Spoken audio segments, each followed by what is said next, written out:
Sir வணக்கம். வணக்கம். என்டிஏல எந்தெந்த கட்சிகள் வரப்போறாங்க சார்? மோடி வரும்போது அதே மேடையில் யாரெல்லாம் பார்க்கலாம் புதுசா? அதாவது என்டிஏல ஜொல்லாவில் ஜெல்லாவில் அப்படி இப்படின்லாம் பெரிய நரேட்டிவ் செட் பண்ணாங்க. ஏடிஎம்கே பிஜேபி ஏற்கனவே இருக்குது. ஜான் பாண்டியன், கிருஷ்ணசாமி, பாரிவேந்தர் கட்சி இந்த இவங்களாம் இருக்காங்க. கூடுதலாக பாமக நம்ம ஏற்கனவே பல இதில் சொன்னது தான். சில அதாவது தென்னகத்தின் பிரசாந்த் கிஷோர்கள் வேணால் ராமதாஸ் ஐயா அங்கே வருவார், அவர் கையில் தான் பாமக போகலாம் சொன்னாங்க. ஆனால் நம்ம அப்போவும் சொன்னது பாமகன்றது யார் அதிக பொதுக்குழு உறுப்பினர்கள் நிர்வாகிகள் வச்சுருக்காங்களோ அவங்ககிட்ட தான் கட்சி போகணும். அதே மாதிரி அன்புமணி ராமதாஸ் போச்சு. அவங்க சண்டையே என்டிஏ கிட்ட யார் இருக்கணும், டிஎம் கிட்ட யார் போகணும்னு. அதனால் அன்புமணி ராமதாஸ் இயற்கையாகவே இங்கே வருவார்னு சொல்லியிருந்தோம். அதே மாதிரி வந்துட்டார். அன்புமணி ராமதாஸ் வந்துட்டார். அந்நியார் எப்போவுமே இந்த தராசு வச்சுக்கின்னு இது பண்ணிகிட்ருக்காரு. அதனால தான் அந்த கட்சி 10%லேருந்து இன்றைக்கி 2% கீழே போய் நிற்கிதுன்னா அதுதான் காரணம். எப்போ எந்த கட்சியோட கூட்டணி 2019 டிஎம்கே கூப்பிட்டப்போ அங்கே போயிருந்தாங்கன்னா நல்ல ஒரு 2-3 எம்பி வாங்கி ஜெயிச்சிருக்கலாம். 2021 போயிருந்தாலும் ஜெயிச்சிருக்கலாம். இப்போ உட்காந்துட்டு டிஎம்கே போகலாமா ஏடிஎம் போகலாமான்னு தராசு வேலை பண்ணுறாங்க. இந்த வேலை பண்ணாலே முதல்ல கட்சிக்காரங்க மதிக்க மாட்டாங்க. இப்போ அவர்கள் அந்த இதை வச்சுட்டு ஒரு மாதிரி கெயின் பண்ணலான்னு பார்க்குறாங்க. ஒருவேளை விஜய் வந்துட்டாருன்னா அந்நியாரை கழட்டி விட்ருவாங்க, போயிட்டு வாங்க அப்படின்ற அளவு போயிடும். அப்போ இது ஒரு பார்ட்டு. துணை முதலமைச்சர்லாம் சொல்லிட்டு இருக்காரு அவங்க தம்பி. யாரு? அந்நியாரை துணை முதலமைச்சராக பார்க்கணும்னு எல்கே சுதீஷ் சொல்கிறார். துணை முதல்வர்னு சொல்லியிருப்பாரு. கரெக்டா? அது இது அவங்க ஒரு காலேஜ் வச்சுருந்தாங்கல்ல, அதுக்கு காலேஜ் கூட இல்லைன்னு நினைக்கிறேன். இல்லை புதுசாக தான் கட்டி அதுக்கு ஆகிடுவாங்க துணை முதல்வராக.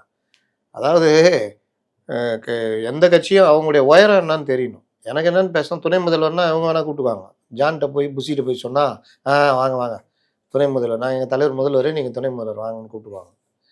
இங்கெல்லாம் உங்களுக்கு 5 சீட்டு 6 சீட்டு கொடுத்தா பெரிய விஷயம். ஆனால் அவ்வளோ அளவுக்கு தொகுதிகள் பிரிக்க வேண்டியது இருக்கும். வந்துருவாங்களா சார்? அவங்க என்டிஏக்குள்ள வந்துருவாங்களா? கிட்டத்தட்ட வந்துருவாங்க, கூப்பிட்டு பேசிடுவோம். ஏன்னா பீகார் மாதிரி ஒரு மெகா கூட்டணின்றது தான் அமித்ஷாவுடைய இது. அதனால தான் நீங்கள் பார்த்தீங்கன்னா அண்ணாமலையை நீக்கி நயினாரை கொண்டு வந்த அப்புறம் அண்ணாமலை தனியாக ஒர்க் பண்ணியிருந்தார். இவன் செங்கோட்டைன்னு வெளியேறதுக்கு அண்ணாமலை தான், அண்ணா வாண்ணா பார்த்துக்கலான்னு வந்துட்டார் இவர். அப்புறம் ஒன்றும் புரியல, எங்கே போகிறதுன்னு தெரில. டிஎம்கே போகலாமா ஏடிஎம் போகலாம். அப்புறம் இவங்களே தான் சொல்லி அமிச்சாங்கன்னு தான் நான்லாம் சொல்லியிருந்தேன் பாருங்க. கிட்டத்தட்ட பிஜேபியே சொல்லி அமிச்சிருக்காங்க, அங்கே போ இங்கே போகாத அங்கே போகணும். அங்கே போயிட்டாப்புல. இப்போ திக்கு தெரியாத காட்டில் சுற்றினுக்கிறாப்புல அவர். அப்போ ஓபிஎஸ் டிடிவி அண்ணாமலை ஆப்ரேஷனு சொல்லி பார்த்தாங்க, ஒத்து வரல. கடைசியில் அண்ணாமலையே கூப்பிட்டு வான் பண்ணி நீயே கூப்பிட்டு வரணும், அவர் தள்ள தூக்கி போட்டாங்க. அப்புறம் டிடிவிட்ட பேசி பார்த்தாரு. அப்புறம் பேசி ஒரு மாதிரி டிடிவி அவர் எப்படி முருகிந்தா தெரியும்ல. எப்படி கன்வின்ஸ் ஆனார் சார் டிடிவி? வேற வழி இல்லைங்க. எடப்பாடி ஏற்றுக்க மாட்டேன்னு சொன்னார்ல அவர். ஆமாம், அதெல்லாம் இது அண்ணாமலை இவங்க சொன்னவுடைய இது பெருசாக நம்ம பண்ணிடலாம். இன்னொன்று காங்கிரஸு தாவேகெல்லாம் ஒன்று சேர்ந்துடும், நம்ம அங்கே போனால் அது பண்ணலாம். தாவேகா பற்றி உங்களுக்கு தெரியல. அந்த கதவு போய் என்ன தட்டினாலும் திறக்காது. அது இவருக்கு புரியல. இவருக்கு போக போதான் லேட்டாக தான் புரிஞ்சுது. அவங்களாம் கூப்பிடுவாங்க, நம்மளை கூப்பிட்டு ராஜ மரியாதைலாம் கொடுப்பாங்கன்னு. அதுவே தள்ளாடி நிற்குது. நம்ம சேகர்பாபு சொன்ன மாதிரி பால்வாடி கட்சி, அதில் போய் நீ இப்படி தான் எதிர்பார்த்தேன்னா பக்காமாஸ் கட்சின்னு அவங்க சொல்கிறாங்க. பக்காமாஸ் அந்த தெலுங்கு படம் மாதிரி தான் ஓடும் அப்புறமா அது. அதனால் இவர் கடைசியில் ஓரளவுக்கு இது தெரியுது. முதலாளியை மாற்றினால்தான் இந்த நிறுவனத்தில் வேலை செய்வேன் அப்படின்னு சொன்னவர் இன்றைக்கி என்ன சொல்கிறாருன்னா, நான் நிறுவனத்தை சேர்ந்துட்டேன், அது முதலாளியாக சொல்லுவார் அப்படின்னு லெவல் வந்துட்டார். அது இன்னும் பல சாம பேதம் தானம் தண்டான்னு இருக்குல்ல, அந்த இதில் கொண்டு வந்துட்டாங்க. ஓபிஎஸ் மட்டும் என்ன பண்ணிட்டாப்புல, நான் உலக சமாதானத்திற்காக பாடுபட போகிறேன் அப்படின்றதுனால இஸ்ரேல் காசா போகிற நிப்பாட்டுறதுக்காக ட்ரம்ப் ஒரு குழு அமைச்சிருக்காரு, உலக சமாதான குழுன்னு. இருக்கிறதுலேயே சமாதானத்தை கெடுக்கிறவங்களே இவங்க தான். இவர் சமாதான குழு வச்சுக்கிறாராம். அந்த குழுவில் இந்தியா சார்பாக ஓபிஎஸ் அனுப்புகிறாங்க. அவர் போய் அங்கே பேச தர்ம யுத்தம் நடத்தி ஒரிஜினல் யுத்தத்தை நிறுத்துறதுக்கு போயிடுவார். அதனால் அவரை விட்டுருங்க. இந்த குழு எல்லாமே இது வந்துச்சு. கிட்டத்தட்ட சசிகலா சார், சசிகலா நீங்கள் பார்த்தீங்கன்னா அவங்க ஆரம்பத்துலேருந்தே அவங்க இவங்கள மாதிரி யாருமே பேசணும் கிடையாது. எப்பவுமே ஒரு மெச்சூர்டு இதாக இருக்கும் அவங்கள்ட்ட. இல்லை, ரீசெண்டாக அவங்களும் ஒரு பஞ்செல்லாம் சொல்லியிருக்காங்க. கண்ணு கெட்டின தூரம் வரைக்கும் எதிரியே இல்லைன்னு திமுக நினச்சிட்டு இருக்கிறாங்க, நான் இருக்கிறத மறந்துட்டாங்க அப்படின்லாம் பேசியிருக்காங்க. மறுபடியும் ஞாபகப்படுத்துகிறாங்க. ஞாபகப்படுத்தினாலும் மறந்துடுவாங்க. ஏன்னா அந்த மாதிரிலாம் கிடையாது. அவங்க இன்னும் அரசியல் கட்சி நடத்துகிற மாதிரியும் இவங்களுக்கு எதிராக போராட்டங்கள் நடத்துகிற மாதிரியும் அவங்களுக்கு ஒரு இடம் இருக்குது, அவ்வளோதான். நல்ல நாலேஜபிள் பர்சன்னு, பயங்கர இது. அவங்கள மாதிரி சப்ஜெக்ட் பேசுகிறவங்க யாரும் கிடையாது. ஆனாலும் அவர்கள் அரசியலில் விட்டு விலகிறேன்னு சொல்லிட்டாங்களா, அப்புறம் என்ன? அரசியல் இருக்கிறவங்கள தானே அவங்க எதிரியாக பார்ப்பாங்க. ஆனால் அவங்கள பொறுத்த வரைக்கும் என்னென்னா, ஏடிஎம்கே ஜெயிக்கணும், அதிமுக ஆட்சி வரணும், திமுக வீழ்த்தப்படணும். அதில் அவங்களுக்கு என்னையுமே மாறுபட்ட கருத்து இல்லை. அது எடப்பாடியார் யாராரு, அதிமுக ஆட்சிக்கு வரணும், திமுக வீழ்த்தப்படணும், அதுதான் சொல்லிட்டு இருக்கிறாங்க. அதிமுக ஒன்று பண்ணணுன்றாங்க. இப்போ ஆதரவு கொடுத்துருவாங்களா இல்லை அவங்க அது மேலே அவங்க ஏறிடுவாங்களா சார்? கிட்டத்தட்ட வாய்ஸ் மேடையில் ஏற மாட்டாங்கன்னு நினைக்கிறேன். வாய்ஸ் கொடுக்க வைப்பாங்க. அதாவது அதிமுக ஜெயிக்கணும், புரட்சித் தலைவி ஆட்சி வரணும், எம்ஜிஆர் ஆட்சி வரணும், மீண்டும் அதிமுக ஆட்சி அமையணும், துரோக சக்திகள் தீய சக்திகள் வீழ்த்தப்படணும், அதுதான் என்னுடைய எண்ணம், அந்த எண்ணம் நிலையற நீ அப்படின்னு அப்படி போகும்னு நினைக்கிறேன். நான் அப்படி தான் பேசிட்டு வரதான் நான் கேள்விப்பட்டேன், வாய்ஸ் கொடுக்க வைப்பாங்க அப்படின்னு. ஓபிஎஸ் உள்ளே வர மாட்டாரா அப்போ? அவருக்கான வாய்ப்புகள் திரும்ப திரும்ப அவர் தான் தட்டி கழிக்கிறாருன்னு நினைக்கிறேன். ஏதோ ஒரு பிரச்சனை ஓடிக்கிட்டே இருக்குது.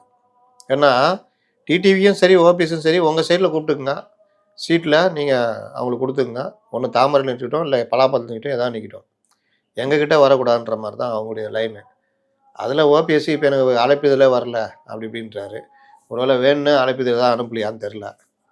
வந்தால் போகிற ரெடி தானே போங்க, அதுதானே அர்த்தம். அதனால் வந்தால் ஓரமாக போய் நின்றுங்க, எடப்பாடி கண்ணில் பற்றாதீங்க, அப்படியே ஓரமாக நில்லுங்கன்றாங்க. அதனால் கிட்டத்தட்ட சீல் பண்ணுறாங்க. ஒரே ஒருத்தருக்கு மட்டும் வெயிட் பண்ணுறாங்க. அவர் டைலமோலே இருக்கார். யார் சார்? யார்? டாக்டர் கிருஷ்ணசாமியா? தாவேகா தலைவர் விஜய். என்ன சார் அவருக்கும் இந்த கூட்டணிக்கு என்ன சார் சம்மந்தம் இருக்குது? ஏங்க அவர் தானேங்க கூப்பிட்டு பேசினார். 30 நாள் வனவாசம் இருந்தார்ல, மௌன புரட்சி நடத்தியிருந்தார்ல, அப்போ அவர் தான் கூப்பிட்டு எனக்கு பண்ணி கொடுங்க, சிபிஐ விசாரணை வேணும், எங்களை கொஞ்சம் இது பண்ணுங்க. அப்போ அவங்க அப்படியா ரைட்டு, அப்போ கூட்டணி பேசுவோம், வந்துடுங்க நம்ம கூட்டணிக்கு அப்படின்னு பேச, இல்லைங்க கூட்டணி பேசணும்னா ஐடிசியில் வச்சு பேசலாம், டெல்லிக்கு கூப்பிட்டு கருப்பு சட்டையில் வர வச்சு பிரைவேட் ஜெட்டு பிடிச்சி பொங்கலுக்கு லீவ் இந்த அளவுக்கு டீ கோடு பண்ணா நான் என்னங்க பண்ண முடியும்? போன தடவை என்ன செருப்பு போட்டு வந்தார் குமாரி, போன தடவை ஷூ போட்டு வந்தார், இந்த தடவை செருப்பு போட்டு வந்துக்கிறாரு. இது இப்படிலாம் டீ கோடு பண்ணால் நம்ம என்ன பண்ண முடியும்? கருப்பு சட்டை போட்டு பேச்சுவார்த்தைனா இங்கே ஐடிசியில் தானே சார் நம்ம பார்த்துருக்கோம். அது முடிஞ்ச பிறகு நடக்கும். இப்போ ஜெயலலிதா இருக்கும் பொழுது பேச்சுவார்த்தை அங்கங்கே நடக்கும், பார்த்துறீங்களா? எங்கே யார் பேசியிருப்பாங்கன்னு தெரியாது, எங்கேயாவது ஒளிஞ்சிருந்து பேசுவாங்க. நீங்கள் வந்து அப்படி வந்துடுங்க, கள்ளக்காதலை சந்திக்கிற மாதிரி போய் பேசிடுவாங்க. பேசிலாம் முடிச்சா பிறகு முறைப்படி வருவாங்க. இந்த இது பூ வச்சுட்டு சம்மந்தம் பேச வர மாதிரி வருவாங்க. வந்தவுடனே அவர்கள் தலைவர்கள் நின்று வரவேற்று கூட்டு போவாங்க. எல்லா தலைவரும் நிற்பாங்க, வரவேற்று கூட்டு போவாங்க. அப்புறமா போய் ஜெயலலிதா பார்ப்பாங்க. உடனே ஃபார்ம் ஃபில் கொடுத்து பண்ணி ஃபோட்டோ அனுப்பிச்சி விட்ருவாங்க. அந்த மாதிரி தான் நடக்கும். இது இவர் வந்து எவையோ ரகசியமாக நடத்துனீங்க. 3 சுற்று பேச்சுவார்த்தை பட்டினப்பாங்க வீட்டில் தான் நடந்தது. ஐடிசியோட நல்லா இருக்கும்ல அது. அங்கே வச்சு நடந்து நான் வந்து பாயாசம் பாசிசம்னு சொல்லிட்டு என்ன பண்ணுறதுன்னு. ஏங்க ஜெயலலிதா சொல்லாததா, கலைஞர் சொல்லாததா? அவங்க அரசியல் வாழ்க்கை முடிஞ்சா போச்சு, ஒன் ஸ்டெப் ஃபார்வேர்ட் பண்ணுங்க, அப்புறம் நீங்கள் உங்களுடைய இதை பண்ணீங்கன்னு சொல்லி தான் பேசுனது. அப்போ டெல்லியில் நடக்குது விசாரணை இல்லையா, கூட்டணி பேச்சுவார்த்தையா? இருக்கலாம், இல்லாமலும் போகலாம். அரசியலில் இதெல்லாம் சகஜமாப்பா தானே. இப்படியும் இருக்கலாம், இப்படியும் இருக்கலாம், இல்லை விசாரணை நடக்கலாம். அப்போது அவர் வந்து 3 இப்போ நான் என்ன கேட்குறேன், நீங்கள் சாமர்த்திய சேலைன்னு அவங்களும் சாமர்த்திய சேலை காமிப்பாங்களா இல்லையா? உலகத்துக்கே காமிக்கிறவங்க.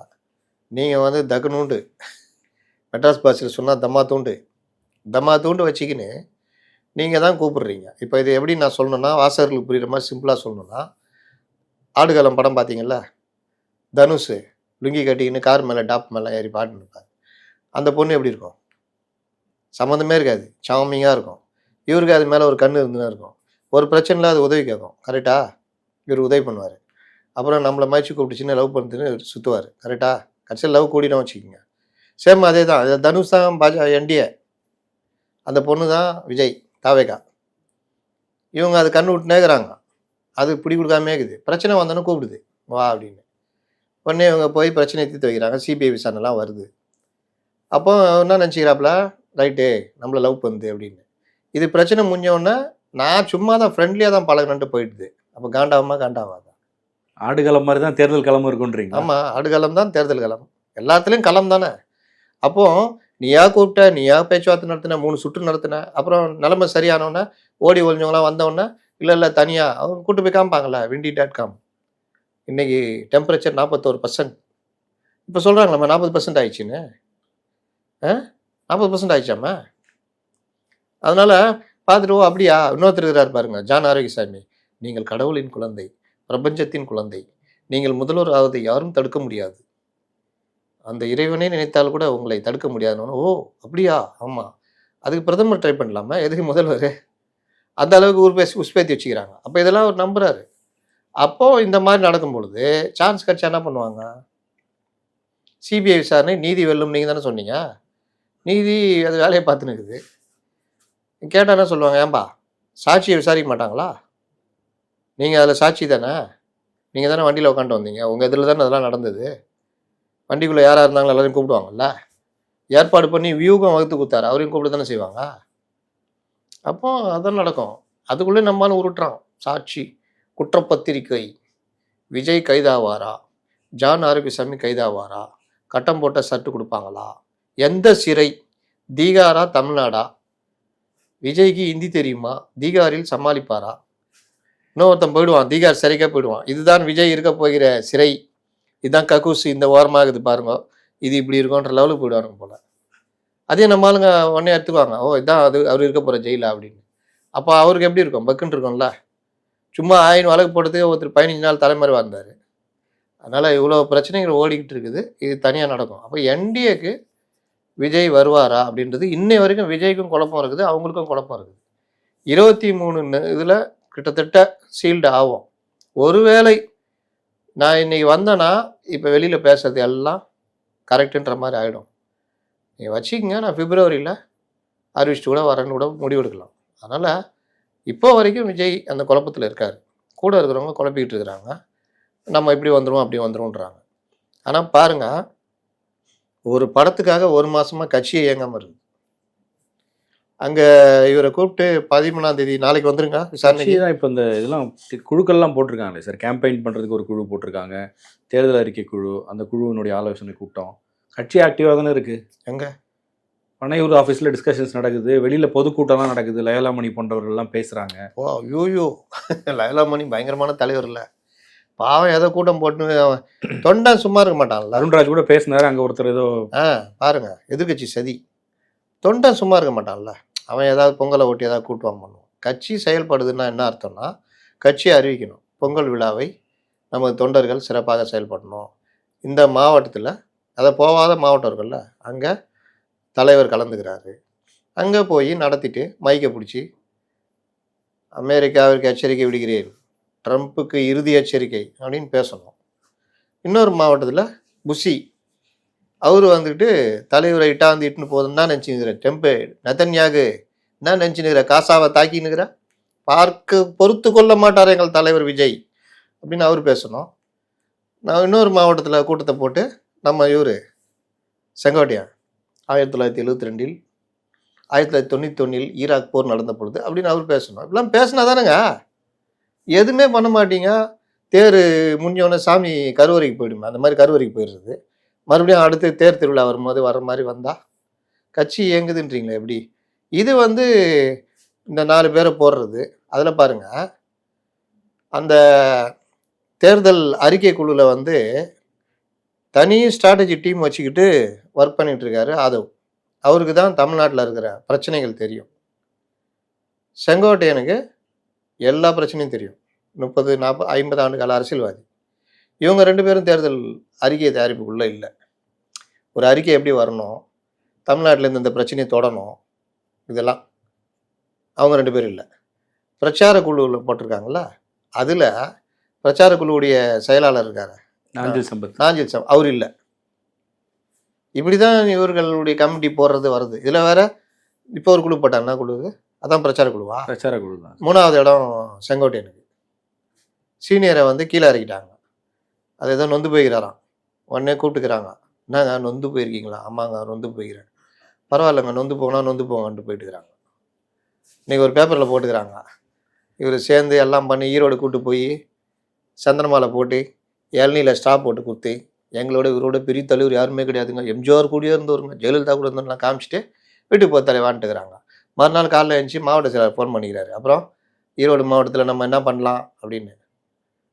ஃபோன் எடுத்தால் தானே நீ என்ன பண்ணலான்னு சொல்லுவேன். அவன் பார்த்துக்கிறான், ஐயோ செங்கோட்டையன்னு இந்த ஃபோன் வந்துன்னு தெரிஞ்சாலும் நம்ம புஷியானை கொண்டுருவார் அப்படின்ட்டு டப்புன்னு கட் பண்ணிட்டு, அண்ணா புஷியாண்ணா செங்ஸு வந்தவொடனே நம்ம கட்சி விதிகள் எல்லாம் மீறுறாரு. என்ன பண்ணார்? எனக்கு ஃபோன் பண்ணுறாரு, உங்களை மீறி எனக்கு ஃபோன் பண்ணுறாரு. ஐயோ ஆமாம், அது கட்சி விதி மீறலாச்சா, இரு வைனி நான் பேசிட்டு வரேன். செங் சார் சொல்லுங்கள் சார், எங்கள் மாவட்ட செயலர் கூப்பிட்டீங்களாமே? ஆமாம் சார். சரி என்ன நடக்குது, கட்சி வேலை என்ன பண்ணலாம் இதுன்னு. அப்படிலாம் கூப்பிடப்படாது. சரி, நானே அவரை உங்கள்கிட்ட பேச சொல்கிறேன். என்ன இதோடைய அர்த்தம்? நான் தான், நீ யாரை கூப்பிட்டாலும் என்னை கான்டாக்ட் பண்ணாமல் என் அனுமதி இல்லாமல் பேச மாட்டான். முடிஞ்சிச்சா? அதுக்கப்புறம் தலைவரை பார்க்க 4 தடவை போய்க்கிறாப்புல பனையூருக்கு. அனுமதிக்கவே இல்லையா? அப்புறமா சொல்லிக்கிறேன். நான் ஏற்கனவே பல பேட்டியில் சொல்லிக்கிறேன். தடவை விஜய் பார்ப்பார். இவர் 1972 புரட்சித் தலைவரால் கண்டெடுக்கப்பட்டு 91 இப்படின்னு உருட்டின்னு இருப்பார். அவரே பார்த்துன்னு இருப்பார். என்ன இது இப்படியே உருட்டின்னுங்கிறாப்புலையே அப்படின்னு. நமக்கு தான் அரசியலே வராது சொன்னேன். அதுக்கு பிறகு மறுபடியும் பேசுவார். மறுபடியும் கேட்பார். 3வது தடவை புஷிட்ட கூப்பிட்டு அவர் நீயே டீல் பண்ணிக்கோ, ஏதாவது ஒன்றா நீயே பேசிக்கொன்றாப்புல. அடுத்த தடவை வந்து புஷி சொல்லுவார், தலைவரோட 1 to 1 உட்காந்தப்பன்னு சொன்னாப்புல, ஏதாவது ஒன்று எனக்கு ஃபோன் பண்ணுங்க, நான் உங்கள்கிட்ட பேசிக்கிறேன். 3வது தடவை புஷியும் ஃபோன் எடுக்க மாட்டார். அதுக்கு பிறகு நீ என்ன டக்கர் அடித்தாலும் 2 பேரும் கான்டாக்ட் பண்ண முடியாது. அதை மீறி ஏதாவது பண்ணனா சுத்தமாக இருக்கிற இடமே தெரியாமல் பண்ணுவாங்க. இப்போ அதான் நடக்குது, தெரியுதா? இவர் பனையூர் போயிட்டு லாஸ்ட்டில் இதுக்கெல்லாம் போய்க்கிறாப்புல. பனையூருக்கு தான் சொல்லிட்டுக்கிறாங்க, நீங்கள் அடிக்கடிலாம் வராதிங்க, தலைவரே உங்களை கூப்பிடுவார். கூப்பிட்டா நீங்கள் வந்தால் போதும். கட்சியாக இது? அறிவாலயத்துக்கு போனீங்கன்னா கதவு திறந்தே கிடக்கும். ஏதாவது ஒரு கட்சி தலைவர் அவங்கவுங்க ரூமில் கேபினில் இருப்பாங்க.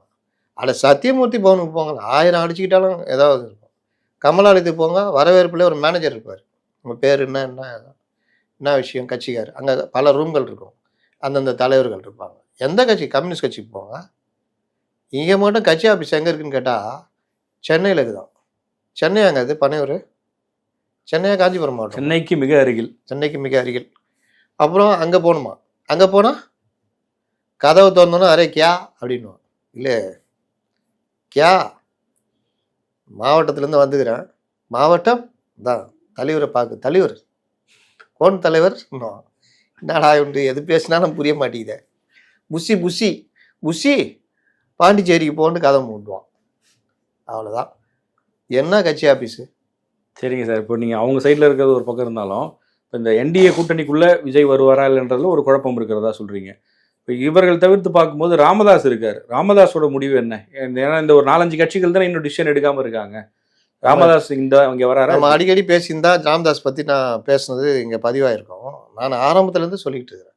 தென்னகத்தின் பிரசாந்த் கிஷோராக கருதி கொள்பவர்கள் வேண்டுமானால் மாற்றி சொல்லலாம். நான் ஆரம்பத்துலேருந்து ஒரே தான் சொல்கிறேன். ஒரு கட்சி பைலா பிரகாரம் தான் இயங்கும். கட்சியுடைய பைலா என்னன்னா, தேர்ந்தெடுக்கப்பட்ட தலைவர்கள் தான் பொதுக்குழுவை கூட்ட முடியும். பொதுக்குழு தான் தலைவர்களை தேர்ந்தெடுக்கும். தலைவர், பொதுச் செயலாளர், பொருளாளர், துணைத் தலைவர், துணை செயலாளர். இப்படி ஐயா வந்து நிறுவனர்னா அது கௌரவ பதவி, பேருக்கு தான். அது நல்லா இருக்கிற வரைக்கும் நல்லா ஓடும். வீட்டில் மாமியார் இருக்கிற மாதிரி, ஏய் பண்ணிட்டியா, இது பண்ணிட்டியா, மருமக தலையெத்திரா வச்சுக்கா, நான் மாமியார் இருந்துட்டு போன்றுவாங்க. நான் தான் சம்பாதிக்கிறேன், எங்கள் வீட்டுக்காரர் சம்பாதிக்கிறாரு, இது நாங்கள் வாங்கின வீடு, லோன் போட்டு வாங்கிக்கிறோம், இன்னும் இஎம்ஐ முடியல, நீ என்ன துள்ளினுக்கிற அப்படின்னு. இல்லை நான் முன்னாடி இருந்தப்பலாம், அதெல்லாம் முன்னாடி, இப்போ நாங்கள் தான், உனக்கு என்ன உனக்கு 3 வேளை சோறு கிடைக்குதா, கம்னு இருந்துருவாங்க. இதே தான் ஐயாக்குறோம். ஐயா வந்து நிறுவனர், அதுக்கு எந்த பவரும் கிடையாது அந்த பதவிக்கு. இல்லை ஏன் கேட்குறேன்னா சார், டிடிவியும் இபிஎஸும் எப்படி எலியும் புனையமாக இருந்தாங்கன்னு தெரியும். அவங்களே ஒரே அணிக்குள்ளே கொண்டு வர முடியுது பிஜேபியாலனா. கொண்டு வந்தாங்க, அப்பா மகன் ட்ரை பண்ணாங்க. ஜிகே மணி போனார் என்ன டெல்லிக்கு, கடைசி வரைக்கும் ட்ரை பண்ணாங்க. என்னன்னா அரசியலை தாண்டி ஈகோவாக மாற்றிட்டாங்க. கௌரவம் படம் பார்த்தீங்களா? பார்த்துருப்பீங்கன்னு நினைக்கிறேன், சிவாஜியோட. ஆமாம், அதில் சண்டையே கிடையாது 2 பேருக்கும். ஒரு வழக்கில் எதிர்த்து ஒரு பப்ளிக் ப்ராசிக்யூட்டர் ஒரு அப்பாயின்மெண்ட் பண்ணுவாங்க. இவர் அவர்கிட்ட ஆசீர்வாதம் கேட்பார், எல்லாம் பண்ணுவார். ஆனால் கூட இருக்கிற நாகேஷ் எல்லாருக்கும் என்னென்னா, சிவாஜி வீட்டை நிர்வாகிக்கிற வரைக்கும் துட்டு சம்பாதிக்க முடியாது, சிவாஜி இல்லைன்னா நல்லா சம்பாதிக்கலான்ட்டு இல்லாத பொல்லாதையும் போய் பெரிய சிவாஜிகிட்ட போட்டு கொடுப்பாங்க. பிளவு பெருசாகிட்டே போயிடும். கடைசியில் அவர் உண்மையை பார்க்க மறுப்பார். அவர் வக்கீல் தானே, நம்ம வக்கீல் தானே அப்படின்னு பார்க்க மறுத்துட்டு ஈகோவுடைய உச்சத்தில் அவர் அந்த வழக்கை ஒரு நாள் டைம் கேட்டுருந்தா ஜெயிச்சிருப்பார். அது சிவாஜி சொல்லுவாப்புல, பையன் சிவாஜி அப்பா மட்டும் ஒரு நாள் டைம் கேட்டுருந்தா அவர் அடிச்சிருப்பார். ஆனால் அவர் ஈகோ, அதான் கௌரவம் அந்த படத்துடைய நாட். இப்போவே நான் ஆர்கியூமெண்ட் பண்ணுறேன்ட்டு தோற்றுருவாப்புல. அது மாதிரி இப்போ ஐயாவை வந்து இருக்காரு, அரசியலை தாண்டி ஈகோவாயிடுச்சு. என் பேச்சு கேட்க, நான் ஆரம்பித்த கட்சி, நான் இல்லைன்னா கட்சியே கிடையாது, நான் இல்லைன்னா நீயே கிடையாது, இந்த அளவுக்கு போயிட்டாப்புல. இதை இந்த நாகேஷ் இந்த டீம் மாதிரி ஒரு டீம், ஐயா உங்களையே பைத்தியக்காரன்னு சொல்லிட்டான் ஐயா. அவர் எவ்வளோ வேதனைப்படுவார்னு கூட கவலைப்படல பாருங்க. அவர் முதியவர், அவருக்கு எவ்வளோ கோபம் இருக்கும், ஆற்றாமை இருக்கும். நம்மளை மீறி வர்றா நம்ம இப்படி திரும்பினா நம்மளை பார்த்து நின்ன பசங்களாம் இன்னைக்கு அவங்க கூட போய் நிற்கிறாங்க. அந்த கோபம் இருக்கும்ல, அதை வந்து இவர்கள் தூண்டி விட்டு அவர் ஒரு எண்டுக்கு போயிட்டாரு. நடைமுறையே ஐயாவுக்கு தெரியல. நடைமுறைன்னா பொதுக்குழு தான் நிர்வாகியை தேர்ந்தெடுக்க முடியும், நீக்க முடியும். இவர் வந்து ராமதாஸ் அன்புமணி நீக்கிட்டேன்றாப்புல. ஆனால் பொதுக்குழு தான் அன்புமணியை நீக்க முடியும். பொதுக்குழுவை கூட்டி அன்புமணி நீக்கணும். ஆனால் அந்த பொதுக்குழுலாம் யார்கிட்ட இருக்குது? அன்புமன்ட்டு இருக்குது. அப்போ அவர் கூட்டி ரினியூவல் பண்ணிக்கிறாரு. நான் தான் தலைவர், அப்படியே எல்லாத்தையும் ரினியூவல், ரைட் ஓகே போ, அதை கொண்டு போய் அங்கே கொடுக்குறாங்க. தேர்தல் ஆணையம் வாங்கி பார்க்குது, எவ்வளோ இப்போ எம்எல்ஏ வச்சுக்கிற? 3 பேர் என்கிட்டக்கிறாங்க, 2 பேர் அங்கே இருக்கிறாங்க. எம்பி இல்லவே இல்லை. பொதுக்குழு எல்லாம் 90% என்கிட்ட, மாவட்டம் 90 என்கிட்ட, மாவட்ட தலைவர்கள் 90% என்கிட்ட, மாநில நிர்வாகிகள் எல்லோரும் என்கிட்ட. தப்புடி மாம்பழம் எடுத்துகிட்டு போ, ஆகஸ்ட் வரைக்கும் நீ தான், ஃபார்ம் பியில் நீ தான் சைன் பண்ணலாம். ஐயா என்ன சொல்கிறார்? அதெல்லாம் ஒத்துக்க மாட்டேன், நான் வந்து அது தேர்தல் ஆணையம் அப்படி இப்படி கோர்ட்டுக்கு போகிறேன்றாரு. கோர்ட்டுக்கு போனால் என்ன நடக்கணும்? போன உடனே பார்த்துட்டு தேர்தல் ஆணையம் தான் முடிவு எடுக்கணும். அதே மாரி நீங்கள் இதில் முடிவு எடுக்கணும்னா உரிமையல் நீதிமன்றத்துக்கு போங்கன்னு அனுப்பிச்சி விட்டாங்க. அதுக்கப்புறம் ஐயா வந்து நான் நீக்கிட்டேன், கூட்டணி அண்ணா ஏடிஎம்கே ஒரு கட்டத்துக்கு மேலே பார்க்குறாங்க என்டிஏ. இதுக்கப்புறம் இது சேர்ற மாதிரி தெரில, சரி அன்புமணி வாங்க ஒப்பந்தம் போடுங்க, பாமகன்னு அங்கீகரித்து முடிச்சிடுறாங்க. இவரு கோவம், எப்படி அங்கீகரிக்கலாம், செல்லாது, நான் பார்த்துக்கிறேன். நீங்கள் யார்கிட்ட பார்ப்பீங்க? நீங்கள் போய் பாமகன்னு மாம்பழ சின்னத்தில் நிற்க வைக்க முடியாது. இப்போ திமுகட்டே போகிறீங்கன்னா திமுக எப்படி உங்களை பாமகவை அங்கீகரிக்க முடியும்?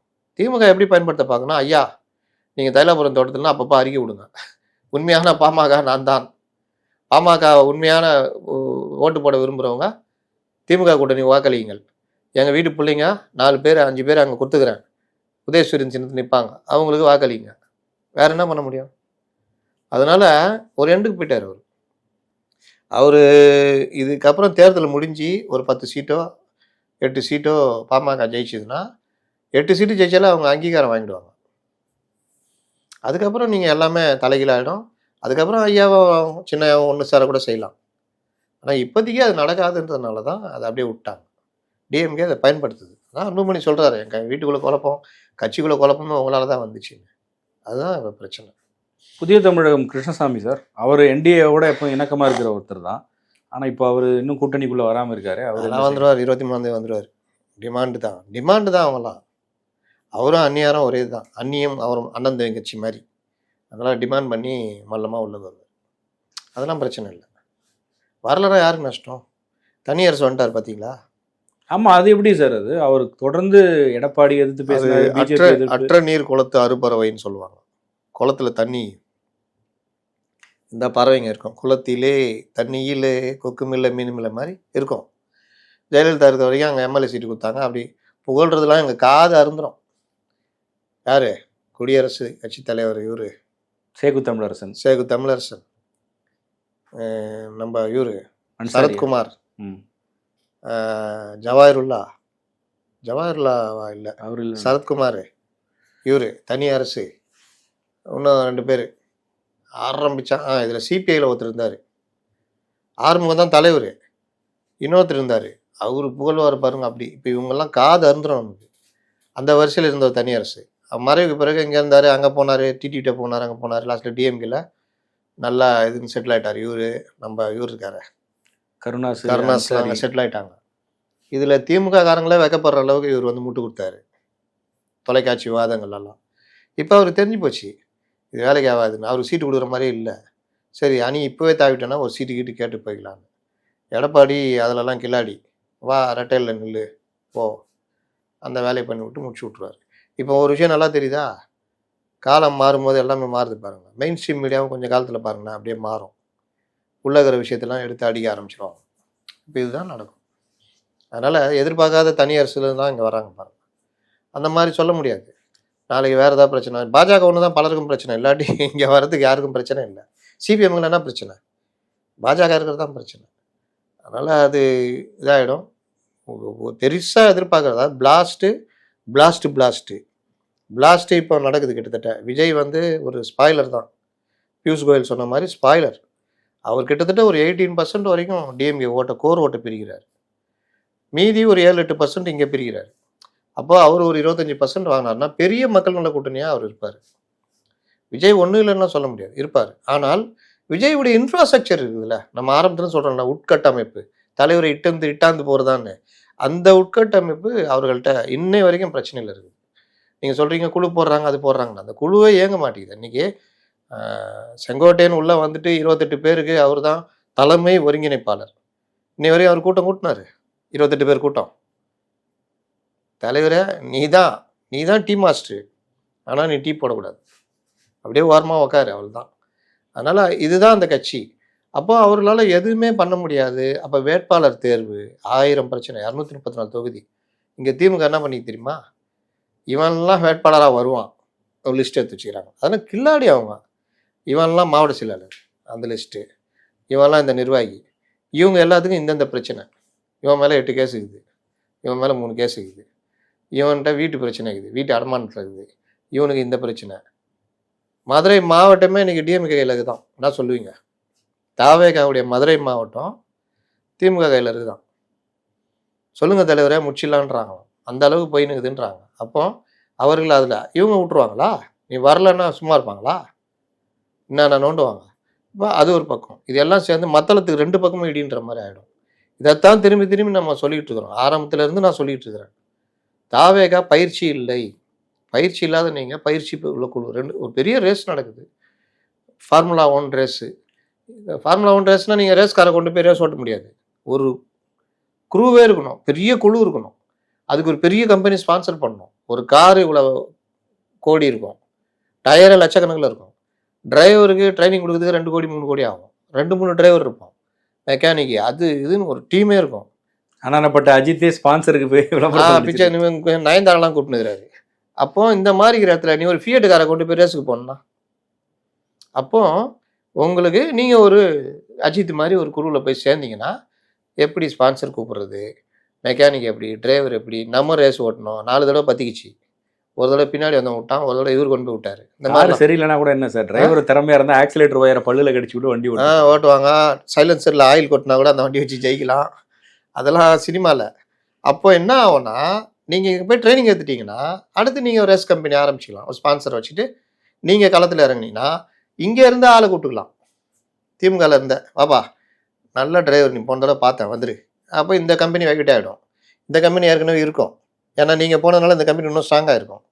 2 கம்பெனி இந்த கம்பெனி தள்ளாடும்.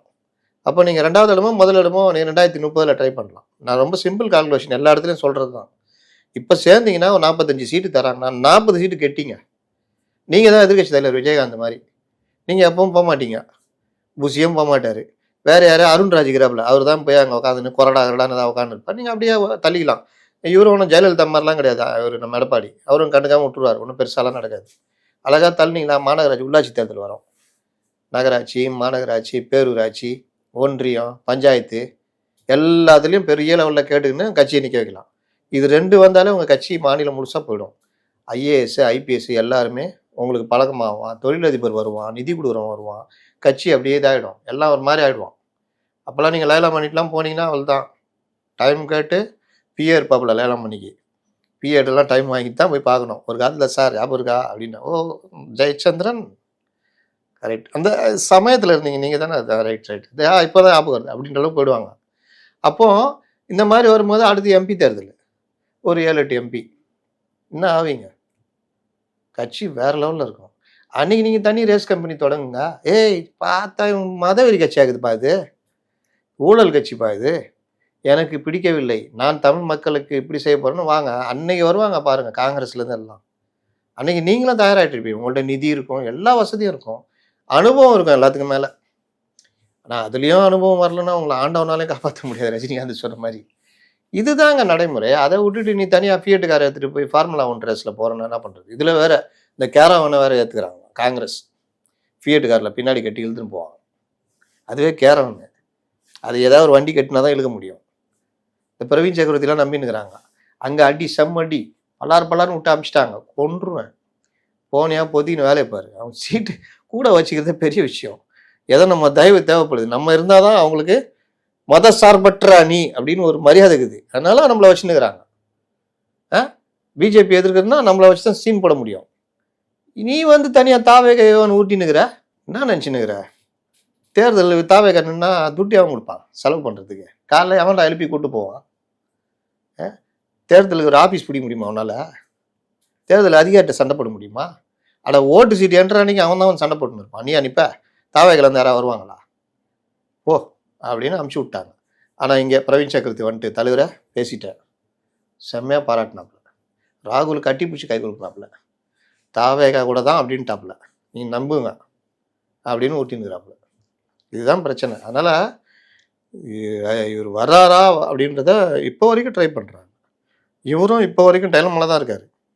போயிட்டாருன்னா இது. ஏன்னா எனக்கு இப்போ லேசாக என்ன தோணுதுன்னா, இந்த விஷயங்களில் முரண்டு பிடிக்கிறது, இந்த படம், இந்த இதெல்லாம் பார்க்கும்பொழுது இந்த கும்பல் பேச்சை கேட்டு தனியாக நிற்கணும்னு. ஏன்னா டிஎம்கேக்கு என்ன பிரச்சனைனா, எப்பா தனியாக கூட சொல்கிறா, நாங்கள் ஒரு 60-70 சீட்டாக ஜெயிப்போம், அங்கே எங்கே போய் தொலைஞ்சிடாத, மொத்தமாக மூடி விட்டு போயிடுவேன், அதனால் நீ தனியாகவே நில்லு அப்படின்ட்டு கொஞ்சம் ஸ்லீப்பர்ஸ் எல்லாம் வச்சு ட்ரை பண்ணுறாங்க.